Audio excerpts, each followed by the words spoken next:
They thought I wouldn't find it. They thought I was too old, too slow, too trusting. But I did find it, folded neatly under a pile of unpaid bills on the kitchen counter. A letter, my name on it, written in my grandson's messy teenage scrawl. Grandpa Tom, do not open until after the sale. Sale? What sale? It's strange how a single word can freeze time. I stood there in that quiet house, the one I built 40 years ago with my bare hands, hearing nothing but the ticking clock above the stove. Sale. My home. My land. My life. I sank into the old armchair, the one my late wife Mary used to knit in, and opened the envelope. Inside was a printed agreement, a real estate contract. The buyer's name blurred through my tears. My grandson, Mark, had already signed. My granddaughter, Ellie, had witnessed it. My signature line was blank, but the price was insultingly low. They were selling the house out from under me. I read it again, slower this time, hoping I was mistaken. But no, the words were cold, legal, final. Transfer of property, 214 Oak Ridge Road. My address. My sanctuary. The kids must have thought I'd never notice. Thought the papers in my name didn't matter to an old man nearing 80. Thought they could move me into that nice senior home they'd mentioned so casually last month over dinner. I remember Ellie smiling, her voice sweet but tight, like she'd rehearsed it. It's got a lake view, Grandpa. You'd love it. I had laughed then, thinking it was a joke. Turns out, the joke was on me. I heard the car outside, Mark's old pickup. He came in whistling, smelling like gasoline and rain. Hey, Gramps, he said, tossing his keys on the counter. You doing okay? I didn't answer, just held up the letter. His smile faltered. You weren't supposed to see that yet. Yet. My voice cracked like dry wood. So it's true. He sighed, rubbing his temples like I was the problem. Look, it's not what you think. Ellie and we just thought it'd be best for everyone. You can't keep up with this place anymore. Taxes are killing you. It's time. Time for what? I asked quietly. For you to sell what isn't yours. Mark flinched. Come on, Grandpa. You know we've done everything for you these last few years. We're family. Family. The word used to mean something. He kept talking, trying to sound reasonable, his tone the same one I'd used decades ago when explaining to my kids why we couldn't afford new shoes that year. Except his words weren't love, they were strategy. You'll have a smaller place, closer to town. Ellie found a buyer already. Young couple. They love the place. I felt the blood pounding in my ears. I love the place, I said. Mary loved it. We planted that oak together in '82. We buried your dog here. You learned to walk in that garden. How could you? Grandpa, he interrupted, raising his hands. It's just a house. Just a house. That's when I knew something inside me had broken for good. He left soon after, muttering about paperwork and how I'd thank them later. But as his truck disappeared down the road, I made a decision of my own. I wasn't leaving. Not quietly. Not this time.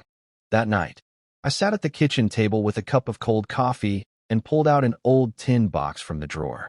Inside were the original deeds, yellowed, fragile, but still bearing my name. Thomas Miller, sole owner, paid in full. 1984. They thought they could outsmart me with fancy printed contracts and electronic signatures. But they'd forgotten one thing. I'm old-fashioned in all the right ways. Every document I ever signed, every bill I ever paid, I kept them. Because Mary used to say, paper remembers what people forget. I stayed up until dawn going through those papers, organizing proof that this house, my home, wasn't theirs to sell. And as the sun broke over the fields, turning the frost to gold, I made myself a promise. If my own blood wanted to steal my life's work, then I'd show them what it meant to fight for something real. The next day, I called an old friend, Eddie, my lawyer from back when I still ran the lumber yard. He hadn't heard from me in years. When I told him what happened, there was a long silence. Then he said, Tom, you sure you want to go to war with your grandkids? I looked out the window at the oak tree Mary and I had planted. Its roots ran deep, like mine. I'm too old for war, Eddie, I said, but not too old for justice. He sighed. All right, come by tomorrow. Bring everything you've got. I hung up and sat there for a long time, watching the morning light crawl across the floorboards. The same boards I'd sanded myself when Mark was 6 years old. The same boards Mary had danced on barefoot one summer night after the harvest. They wanted to erase that, for money, for convenience. Well, they were about to learn what it costs to betray a man who has nothing left to lose. That evening, Ellie stopped by, all smiles and soft lies. "Hi, Grandpa. Thought I'd bring you some soup. Mark said you weren't feeling great." I said nothing at first, just studied her face, the one that used to light up every time I fixed her broken toys. "You found the letter, didn't you?" she whispered finally. I did. Her eyes filled with tears. "It's not like that. We're trying to help you." "Help me," I said quietly, "by selling my home behind my back." She started crying for real then, hands shaking. "You don't understand. We need the money. Mark lost his job. I'm behind on bills. You thought the old man wouldn't notice." Her silence was answer enough. When she left, I didn't stop her.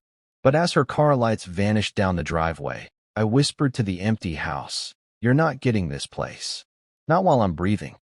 The oak tree rustled outside, as if it heard me and approved. Tomorrow, I'd go to Eddie. Tomorrow, the fight would begin. But tonight, I sat alone in the quiet house and spoke to Mary's picture on the mantel. "They think they're saving me, love," I murmured. "But they're about to learn what you already knew. I don't give up what's mine." The wind howled softly against the windows, carrying the faint scent of rain and memories. And somewhere deep inside me, the old fire sparked to life again. Because sometimes, even an old man can still surprise those who forget where they came from. Eddie's office hadn't changed in 30 years. Same dusty books, same squeaky fan, same smell of paper and burnt coffee. He looked older, sure, but when he smiled that half-crooked grin of his, it was like time had folded back to 1987. "Tom," he said, rising to shake my hand. "Still got that stubborn look. I take it this isn't about a fishing license." I dropped the tin box of papers onto his desk. The metal clanged, heavy with history. "They're trying to sell my house," I said. "My own grandkids." He frowned. "You're sure it's them, not some scammer?" I pulled the folded letter from my coat and slid it toward him. He read in silence, his brow furrowing deeper with each line. "You weren't supposed to see this yet," he murmured, echoing Mark's words. "That's never a good sign." Eddie took off his glasses and leaned back, sighing. "All right, let's start with the basics. Is your name still on the deed?" "It should be," I said. "Has been since Mary and I paid it off in '84. He opened his computer, typing with slow, deliberate precision. I watched the reflection of blue light flicker across his glasses, my heart thudding in my chest. Then he froze. "Tom," he said quietly, "you're not on it anymore." For a moment, I thought I'd misheard. "What do you mean I'm not on it?" He turned the screen toward me. There it was, bold black letters spelling out Mark Miller, registered owner. Transfer date, March 3rd. "That's impossible," I said. "I never signed a thing." Eddie's mouth was a thin, grim line. "Then somebody forged your signature." My stomach dropped. The room seemed to tilt. "Can they do that? Just take it?" "They can try," he said. "But if we can prove the signature's fake, that deed's worthless." "Do you have old examples of your signature?" "Plenty," I said, tapping the tin box. "Tax forms, receipts, even Mary's will." "Good," Eddie said. "We'll get a handwriting analyst." "And Tom," he hesitated, lowering his voice. "You realize what this means, right? If Mark forged your name, that's felony fraud." I stared at the floor, at the scuffed wooden planks beneath my boots. "He's my grandson, Eddie." "I know," he said gently. "But the law doesn't care about blood when it comes to forgery." I drove home with the papers on the passenger seat, the wind rattling through the old truck like a restless spirit. Every mile hurt. Not my back, not my hands, my heart. Mary would have known what to say. She always did. But the house was quiet now, too quiet. Only the clock ticked on, steady as judgment. That evening, I walked out to the oak tree. Its branches stretched wide over the yard, sheltering the house like it always had. I pressed my palm against its rough bark. "You remember, don't you?" I whispered. "We built this place for family. For them." The wind answered with a low sigh. Inside, the phone rang, The old landline, the one I refused to replace. I almost didn't answer, but something told me to. Hello. Grandpa, it's Ellie. Her voice trembled. We need to talk. I said nothing. I didn't know about the forgery. I swear, she rushed on. Mark said you agreed, that it was just a formality. He promised me. She broke off, sniffing hard. I just wanted to help. Help? I said quietly. You helped him steal my house. There was silence. Then a whisper. He said you were losing it. I closed my eyes. Do I sound like I'm losing it, Ellie? No, she said after a moment. You sound angry. Good, I said. That means I'm still alive. She started crying again, but I didn't have the strength to comfort her. Not this time. If you want to make it right, I said, tell me everything. Who's the buyer? There was a pause, long enough for me to hear her breathing. A developer. Some company from the city. They're offering cash. Mark said we'd get a commission if we helped. A commission, I repeated. Selling your grandfather's home like a used car. Please, Grandpa, don't hate me, she whispered. I hung up without answering. That night, I couldn't sleep. I sat by the window, watching the shadows of the oak dance across the yard. Somewhere in the dark, a barn owl called, low and mournful. I thought about all the sacrifices I'd made for those kids, the school fees, the late nights fixing Mark's car, the times I'd loaned him money I didn't have. And for what? For him to sell me out for a developer's check? By dawn, I'd made another call, this time to someone I hadn't spoken to in decades. Hey, Pete, I said when he answered, groggy and suspicious. It's Tom Miller. You still work at the county recorder's office? Tom? Jesus, it's been years. Yeah, I'm still there. Why? I need you to pull a file for me. Property transfer, 214 Oak Ridge. Quietly. He whistled. That's your place, right? You selling? Not exactly, I said.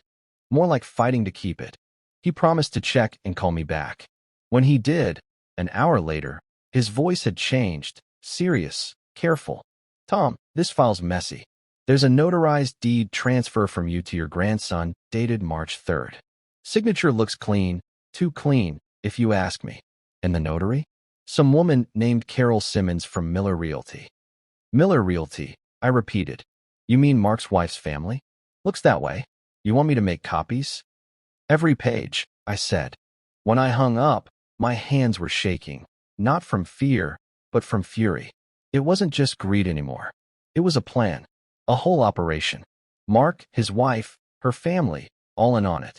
I looked around my living room, at the photographs lining the mantel.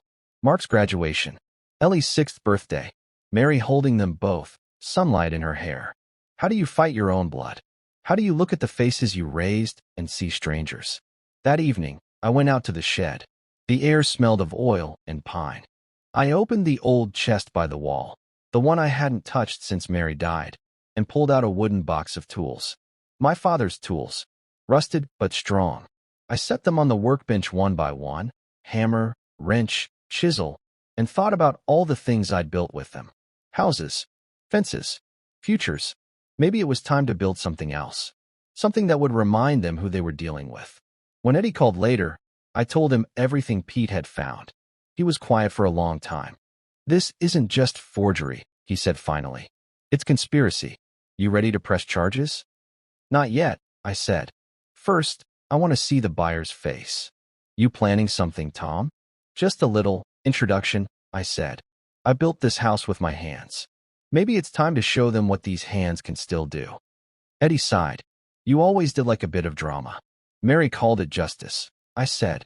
Outside, thunder rolled across the horizon, low and distant, like a warning. I watched the dark clouds gather over the fields, and for the first time in months, I smiled. They'd stolen my name, my trust, my peace. Now I was going to take everything back, and maybe teach my grandkids one final lesson they'd never forget. I didn't sleep the night before the meeting. I sat at the kitchen table long after midnight, watching lightning flash over the fields and listening to the house breathe. Old houses breathe, you know. Wood settles. Pipes hum.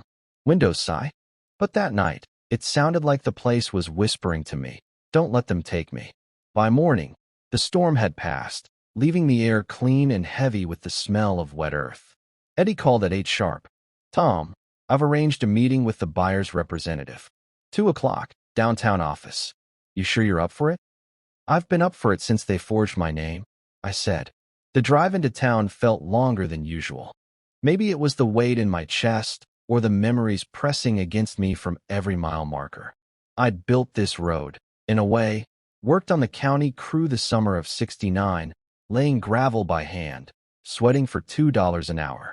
And now I was driving it again, an old man trying to keep the world from paving over what mattered. Eddie's office was small but respectable. The developer's man was already there when I arrived, a polished fellow in a silver suit with a matching silver watch that gleamed every time he gestured. His name was Reed Calloway, and his handshake felt like cold marble.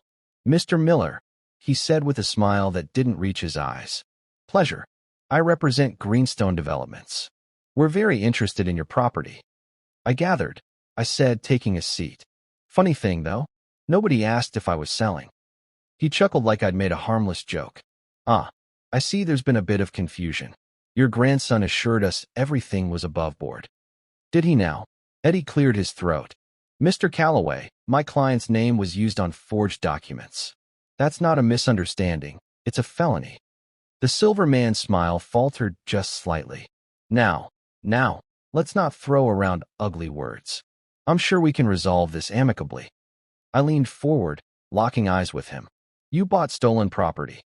"I purchased an opportunity," he said smoothly.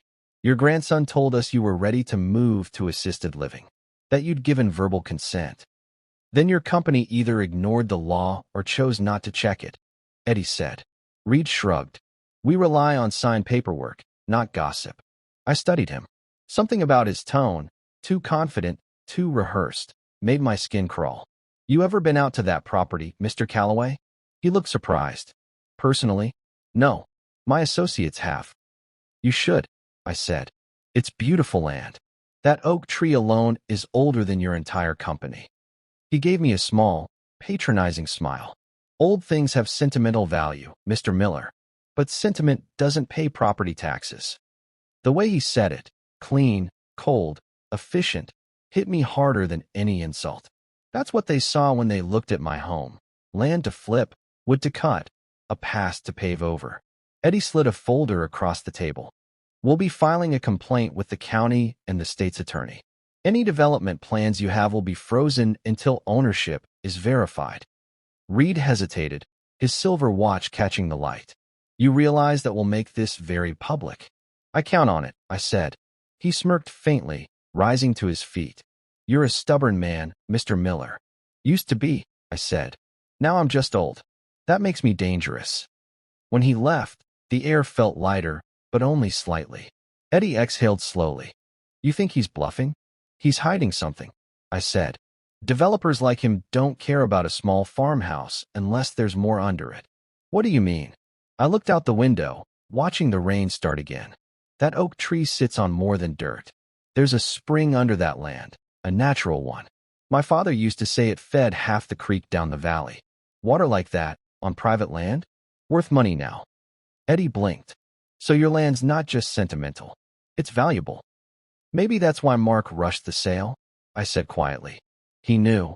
I drove home slow, thinking about what I just learned. The sky hung low and gray, the kind of day that presses against your ribs. When I pulled into the driveway, Mark's truck was already there. He was sitting on the porch steps, looking like a kid caught stealing cookies. Except this time, the jar was my life. "Hey, Gramps," he said softly. "We need to talk." I killed the engine, but didn't get out right away. "I'd say so." He stood as I approached, his hands shoved deep in his jacket pockets. "Look, I screwed up, okay? I shouldn't have signed your name."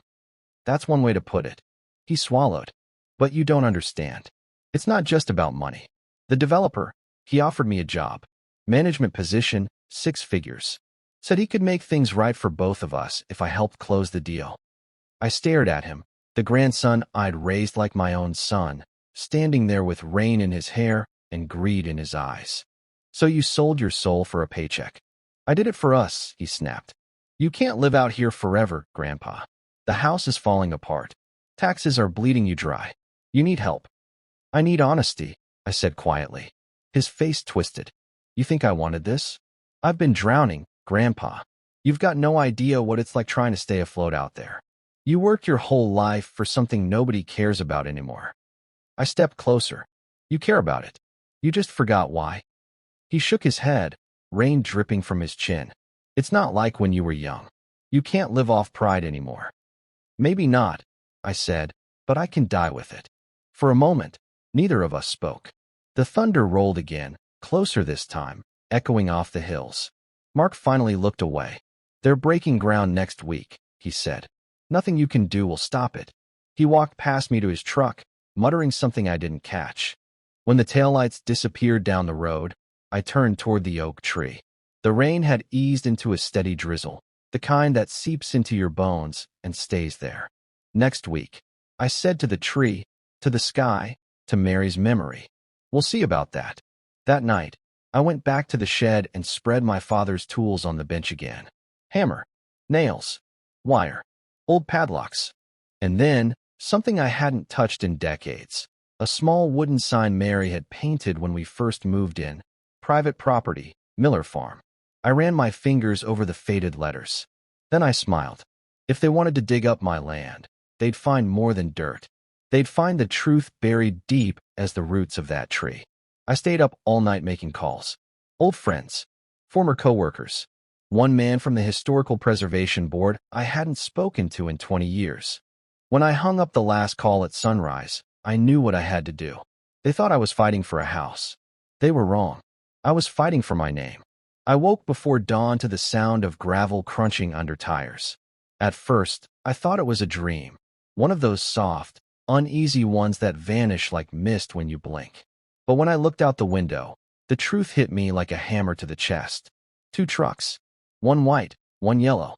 The kind that don't come for visits. The kind that come to take. Bulldozers. Survey equipment. Hard hats. They were early. I threw on my coat, the same canvas one I used to wear when I worked the mill, and stepped outside. The cold air slapped me awake. Steam rose from the wet ground, curling around the men setting up cones and stakes along my fence line. A man with a clipboard turned when he saw me coming down the porch steps. "Morning, sir," he called, cheerful and oblivious. "You the property owner?" I stopped a few feet from him. I said, till someone forged my name. He blinked. I just follow orders. Greenstone sent us to start preliminary grading. They said wrong. I looked past him to the old oak standing at the edge of the field, its branches dripping with morning dew. The bulldozer's nose was pointed right at it. "Move that machine another inch," I said quietly, "and you'll regret it." The man shifted uncomfortably. "Look, sir, I don't want any trouble." "Then shut it down." Another voice called from behind him, that smooth, smug tone I'd learned to hate. "Tom, always an early riser, huh?" Reed Calloway stepped out of a black SUV, silver watch glinting even in the gray light. He looked like he'd just stepped off a magazine cover, not into a fight. "I thought we could get ahead of the rain," he said, spreading his arms. "Ground's perfect for digging today." "Not here it isn't," I said. He smiled. "I admire your spirit, Mr. Miller. Truly. But this is already in motion. The permits, the contracts, the investors, these things don't stop for nostalgia." I took a step closer, my boots sinking into the mud. Nostalgia didn't build this place. Sweat did. And that's something you wouldn't understand. Reed's smile tightened. "You're trespassing on your own former property, technically. I could have you removed." "Go ahead," I said. "But you might want to call your lawyer first." He frowned. "Excuse me?" I reached into my coat and pulled out a folded document, the one I'd received late last night from the county office, hand-delivered by my friend Pete. "See this?" I said, shaking it open. "This land's under review by the State Historical Board. Effective immediately, no development, no demolition, no digging. Violate that, and you're looking at a $500,000 fine." Reed's smirk vanished. "You're bluffing." "Try me," I said. He snatched the paper, scanning it quickly. The muscles in his jaw clenched. "You old bastard," he muttered. "Careful," I said. "That's Mr. Old Bastard to you." Eddie's voice echoed from behind me. "Everything in order, Tom?" He walked up the path holding another envelope. I brought copies for the sheriff, just in case. Reed turned red. You can't stop progress with paperwork. Progress, I said. You call stealing from your elders progress? At that moment, another truck pulled up, this one blue, with a familiar figure climbing out. Mark. He looked rough, unshaven, dark circles under his eyes. He saw the standoff and froze halfway across the yard. Grandpa, what are you doing? Stopping a crime, I said. He glanced at Reed, then at me. They told me it was already settled, that you'd signed everything. I bet they did. Reed stepped between us, still holding the document. Your grandfather's confused, Mark. He doesn't understand how these things work. I barked a laugh. Confused? Son, I've been reading contracts longer than you've been shining that fancy watch. You forged my signature. That makes you a criminal. And him? I jabbed a finger toward Reed, an accessory. Mark paled. I didn't forge anything. Eddie opened his folder. Funny, because the notary who stamped the transfer has already confessed. Turns out her office was encouraged to approve the documents without meeting the signer. He handed a paper to Reed. You might want to have your company lawyer explain obstruction of justice. Reed's confidence cracked for the first time. You can't prove intent. Oh, but I can, I said. Because I recorded every damn conversation I've had with you. And I gave copies to 3 people I trust more than my own reflection. Silence. Even the bulldozer operator looked nervous now. Mark turned to me, voice shaking. You recorded us? I nodded slowly. I might be old, but I'm not stupid. He looked like he wanted to say something, but Reed cut him off. We'll fight this. You'll be buried in court. I smiled. I've been buried before, son. I always find my way back up. Eddie leaned closer to me. He's bluffing, he whispered. He's trying to scare you into dropping it. I know, I said. Let him try. Reed muttered something to his crew. Within minutes, the engines went quiet. The bulldozers backed away from the fence. He gave me one last glare before climbing into his SUV. You'll regret this, old man. Maybe, I said, but at least I'll regret it on my own porch. When they drove off, the silence that followed was thick and electric. Mark stood there, soaked and trembling, staring at the muddy ground. I didn't know it would go this far, he said finally. I thought it was just business. It's always just business, I said. Until it's personal. He looked up at me, eyes wet. I messed everything up, didn't I? Pretty much, I said, not unkindly. He let out a shaky laugh, half relief, half despair. What happens now? Now, I said. Now you help me fix it.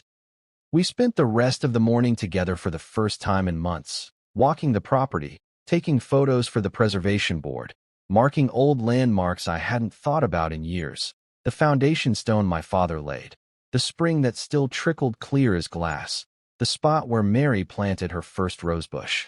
Mark kept quiet most of the time, shame written across his face. When we finished, I handed him a small photo from my wallet, him at 10 years old, covered in mud, holding the first fish he ever caught from the creek. Remember that? I asked. He nodded. Yeah, you said the trick was patience. I smiled faintly. Still is. As we stood there, the clouds broke and sunlight spilled across the fields. For a moment, it felt like Mary was with us again, warm, steady, forgiving. But deep down, I knew the fight wasn't over. Men like Reed Calloway didn't give up that easily. He'd be back, angrier, smarter, more dangerous. I looked at the oak tree, its roots deep and unyielding. Let him come, I murmured. We'll be ready. That night, as I locked the door, I saw something taped to it. A note, typed and unsigned. You may have one today, old man, but tomorrow belongs to us. My hands tightened around the paper. Tomorrow. We'd see about that. The note kept me awake all night. Not the words themselves. Men like Reed throw threats the way snakes shed skin, easy and often, but the way it was taped to my door. Quiet. Precise. A message from someone who knew how to get close without being seen. By dawn, the smell hit me first. Smoke. Faint, but sharp enough to cut through the morning chill. I stepped outside and froze. The east field was on fire. The flames crawled through the dry grass like they knew exactly where to go. Slow enough to burn, but fast enough to warn. Not a random blaze. A warning shot. The kind that says, you can't protect everything. I grabbed the hose, heart pounding, and started spraying the edges where the fire licked close to the fence. The water sputtered weakly. Old pump line, pressure too low. My boots sank in mud as I fought it, my arms aching with every sweep. Then I heard tires crunching on gravel. Mark's truck skidded to a stop. He jumped out barefoot, hair messy, panic in his eyes. "Grandpa, I saw the smoke from town. Get the buckets from the shed," I yelled. Now, we worked side by side for almost an hour, dousing, stomping, coughing through the smoke. The wind shifted, mercifully pushing the fire away from the house. By the time the volunteer fire crew arrived, the flames were mostly out, leaving a black scar across the field and smoke curling like ghosts in the gray sky. The captain walked over, wiping sweat and soot from his forehead. "You're lucky, Tom. If it had reached the oak, you'd be telling a different story." I nodded, still breathing hard. "Any sign how it started?" He shrugged. "Could have been anything. Lightning strike, cigarette, engine spark. Or someone who didn't like losing," I muttered. He glanced at me, measuring my tone, then nodded slowly. "You want us to log it as suspicious?" "Yeah," I said. "Log it that way." After they left, Mark and I stood staring at the blackened patch where the wildflowers used to grow. It looked like a wound. "I'll fix it," he said suddenly. "I'll replant everything.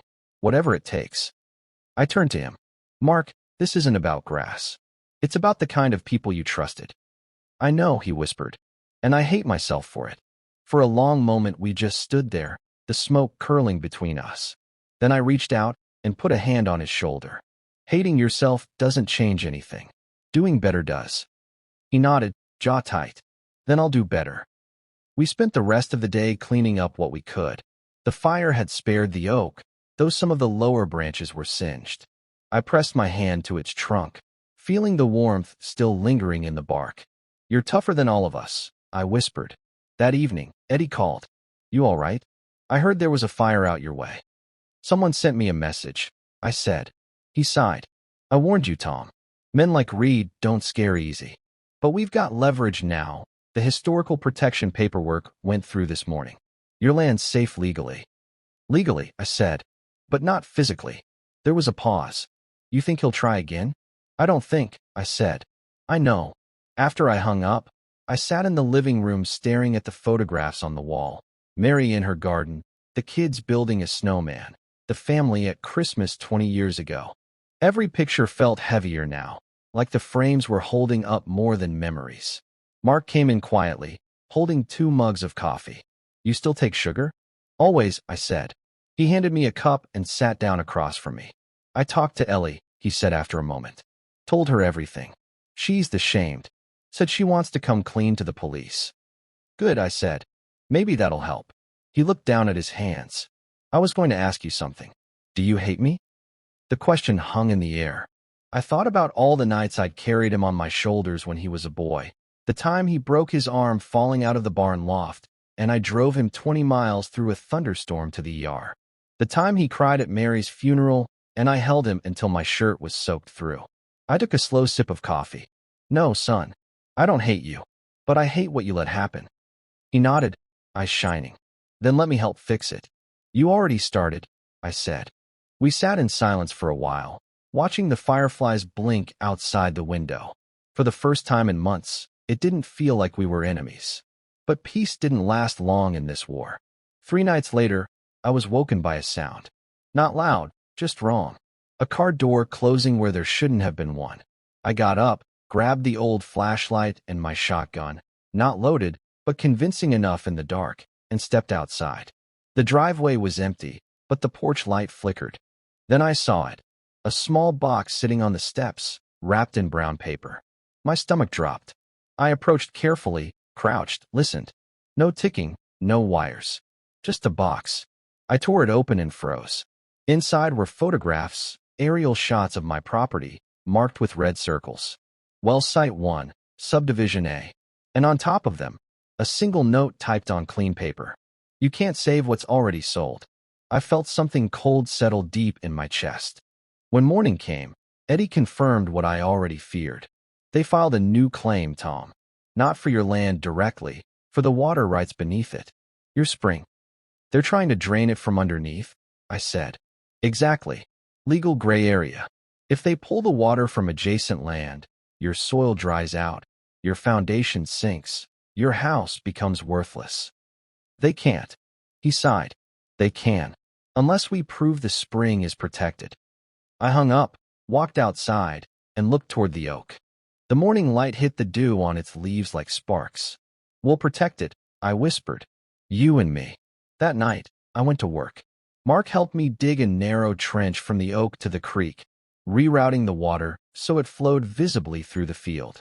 If they wanted to steal my spring, they'd have to do it in daylight, in front of the whole county. It was near dawn when we finished, our clothes soaked and our hands blistered. Mark slumped against the tree, exhausted. You really think this'll stop them?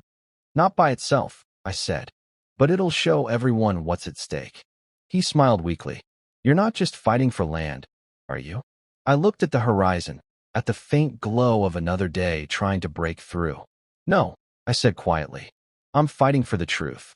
And I meant it, because somewhere along the way, this stopped being about what they took from me. It became about what they'd lost in themselves: respect, decency, loyalty. And I was going to make them remember, even if it meant burning down everything they thought they owned. They always say the last move is the hardest. For me, it wasn't about muscle or money. It was about patience, the kind that sits in your bones and waits until the other man shows his hand. I had Eddie, the preservation order, Pete at the recorder's office, and a long list of neighbors who still remembered when my hands were the ones to help fix a flat tire or mend a fence. That kind of social capital isn't on any balance sheet, but it's worth everything when someone tries to buy your past. I also had one other thing Reed Calloway did not, a stubborn streak Mary called my ridiculous pride, and I wore it like armor. We started small, exactly where Reed and his people expected us not to, the public square. I called the county meeting. Eddie filed the motions. Pete pulled the old survey maps. I stood up in front of a room full of people who had once waved at me from porches and who now leaned forward because they wanted to hear the truth. I told them about an oak tree and a spring and a house where a girl learned to braid hair and a boy learned what real work looked like. I told them about forged signatures and late-night deals. People cried, not from pity, but because we were naming things that had been hushed and sold in the dark. The town paper ran the story the next morning. Local elder fights developer over historic land. Reed complained to his PR team. His investors called their lawyers. But once the cameras arrived, the story grew teeth. Someone from the state conservation office read our report on air. The water rights that had looked like a gray legal area suddenly looked like theft when broadcast to 1,000 living rooms. Reed's opportunity began to look like a land grab. Meanwhile, I kept pressing the small lever that breaks bigger machines. We'd rerouted the spring so people could see it flow. Now Eddie filed the affidavits and the water expert's assessment. Pete produced the notary's log showing suspicious visits and payments. Ellie, trembling but resolute, went to the sheriff and confessed what she'd thought was helping. Mark turned in the receipts, the emails, the texts, the ones where Reed promised him a job and marked the dates he needed signatures for the bank. There is a special kind of silence in a courtroom waiting room. It tastes like coffee and fear. But when we walked in, I felt something else as well, a steadiness that comes from knowing the facts are on your side. The handwriting analyst compared scrawled signatures from 1,000 receipts against the forged deed. The expert's brow knitted and then cleared. Not his hand, she said plainly. Pressure differences, letter formation. It's a forgery. Reed's face when they told him that. The little proud man who wore confidence like armor went gray. Worse, the notary was subpoenaed. Under pressure, she confessed she'd been paid. That unlocked everything. The DA's office moved fast. Fraud, conspiracy, attempted theft. They didn't get a trophy for heroism. They just did their job, which sometimes feels like a miracle. But paper wins you the hearing. People win you the life afterward. After the hearings, the town rallied. The volunteer fire crew who had put out the field fire sign statements. Neighbors brought casseroles. My name was on petitions, not as a relic of old grudges, but as a banner. Protect our land. Protect our people. A crowdfunding page raised enough to cover legal costs in a week. Someone even painted a small sign and nailed it to the oak. Miller Farm, not for sale. Mark watched it all with that same haunted look he had the morning after the bulldozers were turned away. I could see the weight he carried, guilt heavier than any mortgage. One evening he came to the porch with a box of old tools. "I thought maybe I could help you fix the fence," he said. His hands were scarred where mine had been. Shame made him clumsy with the words. "You already did something," I told him. "You came clean." He swallowed. "I want to make it right, even if I have to earn back every plank I ever walked on." His voice cracked. The boy who had hidden in the barn as a kid when he'd broken something and been too afraid to tell me was back. I sat him down and told him what I always told him when life split open. You fix what you break, and you say sorry before your pride does. He did more than say sorry. He worked. He helped replant the burned meadow, dug the trench deeper, carried saplings in the rain. Ellie came by with her sketchbook and sat quietly in the grass while we worked. The first time she hugged me without a tremor in her voice, I felt something thaw inside my chest I hadn't noticed had frozen. Reed didn't go quietly. He threatened suits, leveraged his investors, and hired a team of high-paid lawyers to keep the case dragging. His company tried a smear campaign. Thin, practiced lies fed to the daily news. But the community had seen the spring. They'd watched Mark carry saplings in the rain. They'd listened to Ellie speak about the childhood she almost lost to a signed sheet of paper. Stories are hard to beat with slick commercials.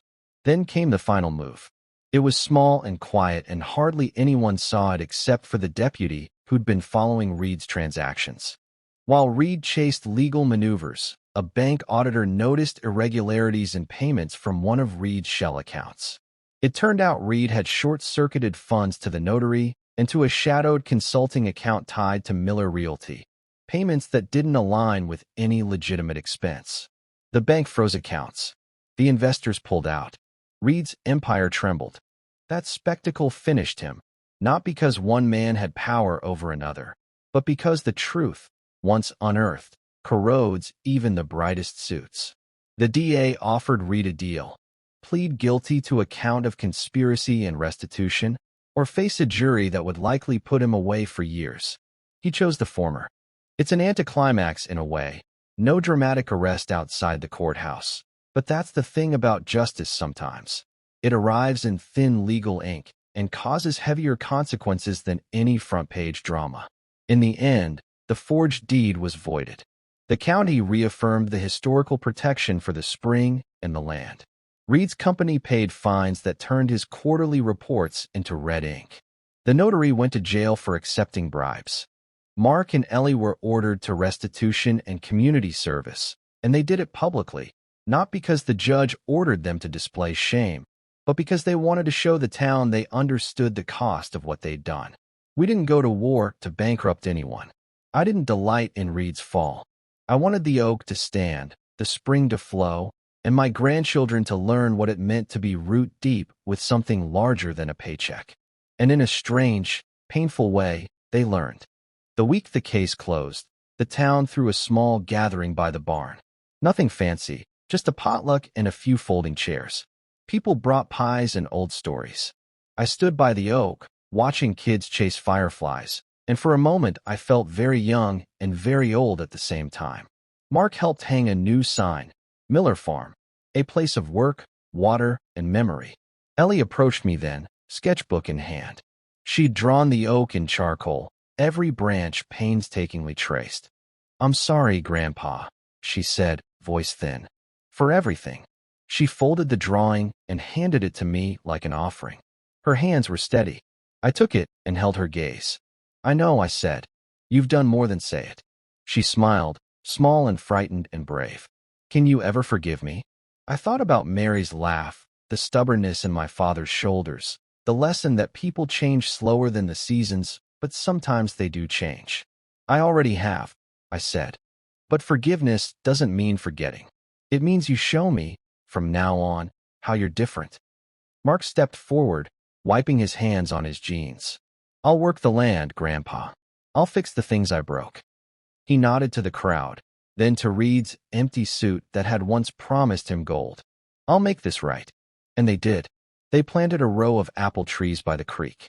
Mark organized a weekend where neighbors rebuilt the fence. Ellie led a mural project for the barn wall, painting the history of our town from the first post office to the day the bulldozers backed away. The kids learned to fish in the spring again. The little things that make a life kept coming back, stitch by stitch. At night, sometimes I still wake and worry. Greed is a patient animal. Men like Reed don't always go quietly. But the oak still stands and the creek still sings. The house is full of voices again. The creak of elbows at the table, the clink of a cup, stories told too loudly over pie. It's messy and loud and ordinary, and I like it that way. On the last afternoon, I worked with Mark to nail the final board onto the new fence. I stood back and watched the light fall across the field. The oak cast a long, slow shadow.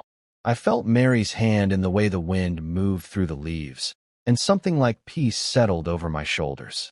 You ever think about leaving? Mark asked suddenly, wiping sawdust from his brow.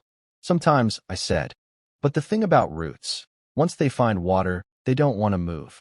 He smiled. Good, because we're not done yet. There's a lot to fix. No, I said, chuckling. Not done, but that's the point.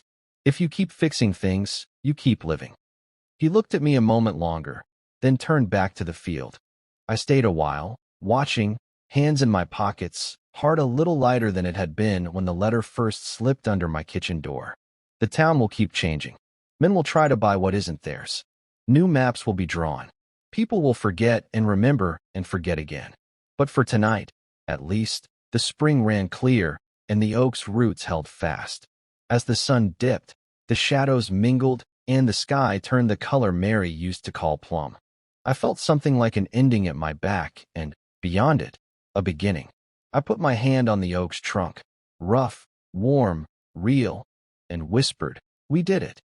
The tree answered in its own language, a soft rustle, a steady resignation, the patient approval of something that knows storms and still roots deep.